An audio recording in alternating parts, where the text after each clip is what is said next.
पाणी टंचाईचे झटके ठाणे शहरात वाढू लागलेत. त्याचा परिणाम पाणी पुरवठ्यावर होत असून अनेक गृहनिर्माण संस्थांना टँकरचा आधार घ्यावा लागतोय. खासगी टँकर माफिया जादा पैसे उकळत असल्यानं ठाणे महापालिकेनं आता स्वतः दर निश्चित केलेत.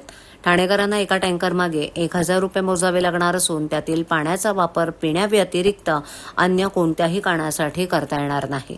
गेल्या आठवडाभरापासून शहरातील बहुतेक सोसायट्या तसंच बड्या गृहसंकुलांमधून टँकरची मागणी वाढली आहे.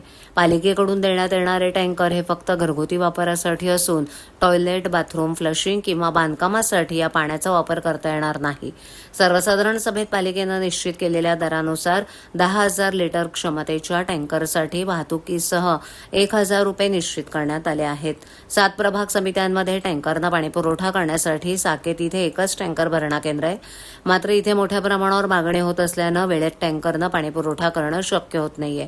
त्यामुळे घोडबंदर रोड परिसरातील ब्रह्मांड जलकुंभ इथे स्वतंत्र केंद्र सुरू करण्यात आलंय. नागरिकांनी सोसायटीच्या लेटर हेडवर मागणी करणं आवश्यक असून कार्यकारी अभियंता आणि उपअभियंता यांच्या स्वाक्षऱ्या तसंच पाणी पुरवठ्याबाबतची आवश्यक माहिती देणं बंधनकारक राहणार आहे.